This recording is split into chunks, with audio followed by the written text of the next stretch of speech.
महाराष्ट्राचा आराध्य दैवत राजेश्वर छत्रपती हिंदुस्थानची कुलस्वामिनी तुळजाभवानीचे नतमस्तक होतो. शिवशाहू फुले आंबेडकरी विचारांच्या तत्वावर चालणारा राष्ट्रवादी काँग्रेस पक्षाचा रायगड जिल्ह्याचा प्रवक्ता म्हणून मी आपल्या सर्व पत्रकारांचं मनपूर्वक या पत्रकार परिषदेमध्ये स्वागत करतो.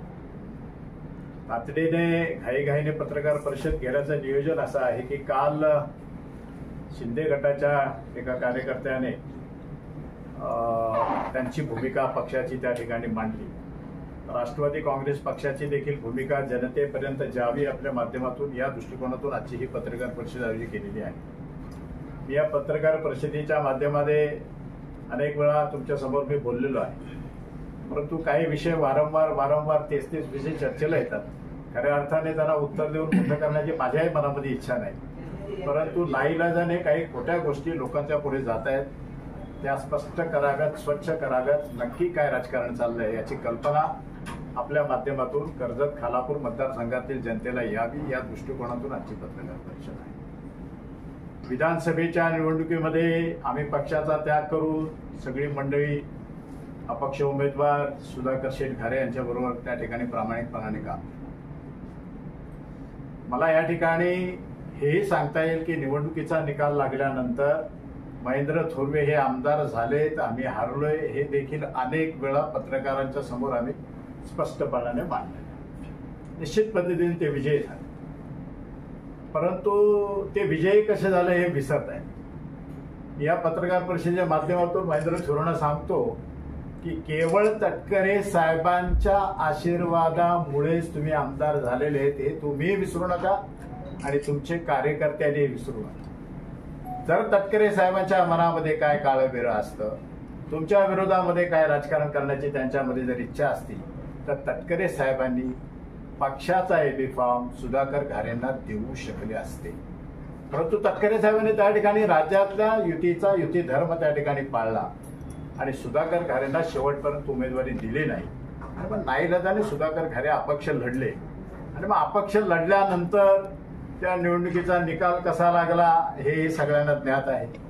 त्या निवडणुकीमध्ये कर्जत तालुक्यामध्ये सुधाकर घारेंना 1 नंबरची मतं पडली होती. हे मतदानाच्या निकालामध्ये सगळ्यांना माहीत पडलेलं आहे. सुधाकर घारेंना त्यावेळी अपक्ष म्हणून पराभूत करण्यासाठी विरोधकांनी आखलेली रणनीती कदाचित त्यावेळी त्यांची यशस्वी झाली असं म्हणता येईल. तर त्या ठिकाणी सुधाकर घारे नावाच्या 2 व्यक्ती त्यांनी उभ्या केल्या आणि मग त्या 2 व्यक्तींना पडलेली मतं या सगळ्याचा सारांश टोटल केल्यानंतर निश्चित पद्धतीने सुधाकर घारे हे आज या तारखेला या क्षणाला आमदार म्हणून असते. परंतु दुर्दैवाने ती गोष्ट आमच्यासाठी दुर्दैवाने पराभव झाला आणि सुदैवाने ते जिंकले. जिंकल्यानंतर पहिल्या दिवसापासून राष्ट्रवादी काँग्रेस पक्षाचे आमचे आदरणीय नेते तटकरे साहेबांच्यावर वाटेल तसे आरोप करण्यास त्यांनी सुरुवात. मी प्रत्येक वेळी ज्या वेळेला यांच्या सभा झाल्या, यांचे प्रवेशाचे कार्यक्रम झाले, विविध प्रकारचे सोहळे झाले, याच्यामध्ये कुठला नेता असा बोलला नाही की आम्ही ह्या पुढील काळामध्ये राष्ट्रवादी काँग्रेस पक्षाची आघाडी करणार नाही. हे सातत्याने बोलल्यानंतर राष्ट्रवादी काँग्रेस पक्ष देखील एक पक्ष आहे आणि मग या पक्षाच्या कार्यकर्त्यांच्या निवडणुका जर लढत असताना त्यांना जर का आपण निवडून आणू शकलो नाही तर उद्याच्या काळामध्ये आपल्याला राजकारण कसं करावं असा देखील आम्हाला प्रश्न पडतो. त्यामुळे आम्ही सातत्याने आमच्या नेतृत्वाकडून मार्गदर्शन घेत असतो. मागच्या आठवड्यामध्ये प्रांताध्यक्ष आमचे नेते आदरणीय तटकरे साहेबांनी खालापूर येथे एक मीटिंग घेतली आणि त्या मीटिंगमध्ये कार्यकर्त्यांना स्पष्टपणाने सूचना केल्या. या ठिकाणी तुम्हाला ज्या पद्धतीने वरून जे निर्णय येतील, वरून जे आदेश येतील त्या पद्धतीने निवडणुकांना सामोरं जायचं. परंतु वारंवार या ठिकाणी आम्ही जे बघतोय की महेंद्र थोरवे असतील, मंत्री भरत गोगावले असतील, तुमचे महेंद्र दळवे असतील, यांच्या स्टेटमेंट जेव्हा आम्ही बघतो त्यावेळी त्यांची भूमिका स्पष्टपणे ते मांडत असतात की राष्ट्रवादी काँग्रेस पक्षाला आम्ही कुठल्याही परिस्थितीमध्ये सोबत घेणार. आम्ही मात्र या ठिकाणी महायुतीला मानतो. महायुतीतला घटक पक्ष मूळ जो मोठा पक्ष आहे भारतीय जनता पक्ष, हा भारतीय जनता पक्ष राष्ट्रवादीच्या विरोधामध्ये आजच्या क्षणापर्यंत एक अक्षर बोलला नाही ना आमच्या पक्षाकडून भारतीय जनता पक्षाच्या विरोधात कुठली भूमिका मांडली. परंतु निवडणुका जसं जवळ येत आहे, ही कार्यकर्त्यांची निवडणूक आहे, नेत्यांच्या निवडणुका झाल्या, नेत्यांच्या निवडणुकांच्या मध्ये युती आघाड्या झाल्या, मग कार्यकर्त्याच्या निवडणुकीमध्ये देखील ते व्हावेत या भावनेतून आम्ही लोक सातत्याने आमचे जिल्हाध्यक्ष सुधाकर शेठ घारे असतील, हे सातत्याने भारतीय जनता पक्षाबरोबरही बोलत आहेत, RPI बरोबरही बोलत आहेत. आणि मग असं हे झाल्यानंतर कालबाह्य काही कार्यक्रम जवळ येतो असं वाटल्यानंतर निश्चित पद्धतीने या तालुक्यातल्या ज्या पक्षांना या तालुक्याचा विकास हवाय, या तालुक्यातल्या ज्या पक्षांना हा तालुका खड्डेमुक्त हवाय, ज्या पक्षांना या तालुक्यामध्ये डांबर खाणाऱ्या पुढाऱ्यांना राजकारणापासून बाजूला ठेवायचं आहे, ज्या पक्षांना या कर्जत तालुक्यामध्ये जनतेसाठी आलेल्या विविध योजना स्वतःच्या घरापर्यंत नेणाऱ्यांना जर बाजूला ठेवायचं आहे, अशा समविचारी पक्षांनी एकत्र यावं अशा पद्धतीचं आवाहन आमच्या जिल्हाध्यक्ष आणि आमचे नेते सुधाकर घारे यांनी लोकांना केलं. त्या धर्तीवर काही मंडळी आमच्यासमोर सुधा शेठ बरोबर काही संवाद साधतायत आणि मग अशा पद्धतीने संवाद साधायला सुरुवात झाल्यावर त्या ठिकाणी जर हे लोक बोंब मारत असतील तर मला त्यांना अजूनही सांगायचं आहे की तुम्ही सावरा, तटकरे साहेबांच्या वरचं बोलणं थांबवा. अरे कुठे तटकरे साहेब आणि कुठे तुम्ही बोलणार आहे? तुमच्या अवकात काय? तुझा पगार किती? तुम्ही बोलताय किती? कुणावर बोलता? काय याचं भान ठेवणारे हे लोक नाहीत.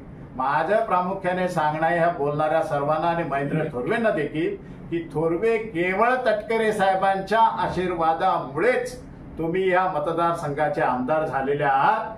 जर तटकरे साहेबांनी थोडासा जरी अविचार डोक्यात आणून जर विचार केला असता आणि AB फॉर्म जर सुधाकर घारेंना मिळाला असता तर कित्येक हजार मतांनी तुम्ही ही निवडणूक हारले असते. हे ह्या मतदारसंघातलं वास्तव आहे. मतदारसंघामध्ये तुम्ही निवडून आल्यानंतर किती लोकांनी आनंद साजरा केला हा देखील संशोधनाचा विषय आहे. माझं म्हणणं असं आहे की आम्हाला तुमच्याबद्दल कधीही बोलायची इच्छा नसते, मनामध्ये नसतं, परंतु तुम्ही वारंवार जर का तटकरे साहेबांच्यावर बोलणार असाल तर तुम्हाला त्याच पद्धतीने उत्तर देण्याची भाषा आमच्याजवळ आहे. आता त्याने विविध प्रकारचे पोपट पाळलेत महेंद्र थोरवे, बरेच पोपट आहेत. आता त्याच्यातले काही पोपट लागले चाव चाव चाव चाव करायला. ह्या पोपट पंचीला काही अर्थ नाही मित्रांनो. आमची प्रामाणिक धारणा महायुतीसोबत काम करण्याची आज आहे, काल होती आणि उद्याही राहील. परंतु या ठिकाणी जर मुजोरपणाने जर राष्ट्रवादीला संपवण्याची भाषा कोण करत असेल तर त्याच शब्दामध्ये उत्तर देण्यासाठी राष्ट्रवादी काँग्रेस पक्ष देखील आपल्या विचारांशी परिपक्व होणाऱ्या, आपल्या विचारांशी समरस होणाऱ्या ज्या पक्षाचे लोक आहेत त्या पक्षांना आम्ही एकत्र आणून या ठिकाणी निवडणूक लढण्याचा मनोदय घेतो. तुम्ही कालचं त्यांचं म्हणणं त्या बाईटमध्ये ऐकलं असेल. जर ह्या महायुतीच्या गोष्टी करतात तर त्यांच्या बाईटची शेवट करताना त्या न्यायाला आम्ही शेतकरी कामगार पक्षाला घेऊ, आम्ही काँग्रेस आयला घेऊ, आम्ही जे काय इतर पक्ष आहेत, उद्धव साहेबांची शिवसेना तर मी सगळीच घेईन असं महेंद्र थोरवे म्हणाले. मग तुम्हाला उद्धव साहेबांची सेना चालणार, तुम्हाला काँग्रेस पक्ष चालणार, तुम्हाला शेतकरी कामगार पक्ष चालणार, मग आम्हाला आमच्या सोबत येणारा मित्र आम्ही का नाही चालून घ्यायचा? का आम्हाला आमच्या कर्जत तालुक्यातल्या विविध भागातल्या सर्वसामान्य कार्यकर्त्याला पंचायत समितीमध्ये बसवायचं आहे, सर्वसामान्य कार्यकर्त्याला जिल्हा परिषदेमध्ये पाठवायचं आहे, सर्वसामान्य कार्यकर्त्याला नगर परिषदेमध्ये बसवायचं आहे. ज्याच्या निवडणुकीसाठी आम्हाला ज्या तडजोडी कराव्या लागतील, आमचा कार्यकर्ता मोठ्या होण्यासाठी ज्या तडजोडी कराव्या लागतील त्या तडजोडी आम्ही करणार आहोत. परंतु या पत्रकार परिषदेच्या माध्यमातून मी आणखीन एक शब्द प्रामुख्याने आपल्या माध्यमातून जनतेला देतो. जर उद्याच्या कालखंडामध्ये आमच्या पक्षाचे नेते, आमच्या पक्षाचे प्रांताध्यक्ष तटकरे साहेबांनी जर आम्हाला काय निरोप दिला तर आम्ही त्यांचाही शब्द खाली पडून देणार नाही. त्यांचा शब्द शिरसावंद मानून पुढील काळातल्या राजकारणामध्ये आम्ही सामोरं जाणार आहोत. त्यामुळे मला एकच गोष्ट सांगायची आहे की दुर्दैवाने परत एकदा आठवण करून देतो की अरे तटकरे साहेबांच्या आशीर्वादाने झालेले तुम्ही आमदार, तटकरे साहेबांनी AB फॉर्म दिला असता तर तुम्ही कुठे गेले असते? आता थोडक्यात पडता तुमचे आमदारकी वाचले. तुम्ही चांगलं जनतेचं काम करा आणि लोकांची मनं मिळवा. तुम्ही रोज दंड ठोपटणार आणि मग किती जण एकत्र या आम्ही बघू. अरे तुम्हाला जर का काँग्रेस चालणार असेल, तुम्हाला जर का अन्य काही विचार म्हणजे महाविकास आघाडीतले पक्ष चालणार असतील तर आम्ही देखील ते चालून घेऊ. याच्यासाठी आम्हाला पक्षाची परवानगी घ्यावी लागेल. आम्ही पक्षाच्या मान्य नेत्यांच्या बरोबर ही गोष्ट मांडू. या मतदारसंघामध्ये ही वस्तुस्थिती आहे. या पद्धतीने या ठिकाणी पक्षाला हिणवलं जातं, या पद्धतीने या ठिकाणी पक्षाला कसा नामोनरम करता येईल याच्यासाठी प्रयत्न केले जातात. तुमचा आपला सर्वांचा पक्ष टिकण्याच्या दृष्टिकोनातून साहेब आम्हाला ह्या गोष्टी कराव्या लागतील अशा पद्धतीची परवानगी देखील आम्ही पक्षाकडे घेऊ. आणि मला खात्री आहे की आमचं म्हणणं ऐकल्यावर पक्ष देखील आमच्या विचारांचा त्या ठिकाणी विचार सहानुभूती करेल आणि मग भविष्य काळामध्ये या गोष्टी करण्यासाठी आम्हाला पक्षाकडून परवानगी मिळू शकते, अन्यथा पक्ष आम्हाला या सगळ्या गोष्टीपासून थांबून महायुतीमध्ये लढा असाही आदेश देऊ शकतो. पक्ष जो आदेश आम्हाला देईल तो शिरसावंद्य मानून आम्ही सगळी मंडळी काम करणार आहोत. हे आजच्या पत्रकार परिषदेच्या माध्यमातून कर्जत खालापूरच्या जनतेला या ठिकाणी माहीत पडलं पाहिजे आणि कर्जत खालापूरच्या या मतदारसंघामध्ये राष्ट्रवादी काँग्रेस पक्षाच्या कार्यकर्त्यांना मी सांगायला मागतो की तुमचा माझा आपला सर्वांचा नेता सुधाकर घारे हा आमदार होण्यापासून वाचलाय. थोडक्यात त्याचा पराभव झाला. तो पराभव तुमचा माझा सर्वसामान्यांचा पराभव आहे. हा सर्वसामान्य कष्टकऱ्यांचा पराभव आहे. हा सर्वसामान्य वारकऱ्यांचा धारकऱ्यांचा हा सर्वसामान्य गोरगरिबांचा पराभव आहे. आणि या पराभवाचं उट्ट काढण्यासाठी सुधाकर घारे जो निर्णय घेतील त्या निर्णयाच्या पाठी राष्ट्रवादी काँग्रेस पक्षाचे कार्यकर्ते सगळेजण त्यांचं पाठबळ देतील अशा पद्धतीची आग्रही विनंती पत्रकार परिषदेनिमित्तानं मी करतो. आणि आपल्याला काही प्रश्न विचारायचे असतील तर आपण विचारू शकतो.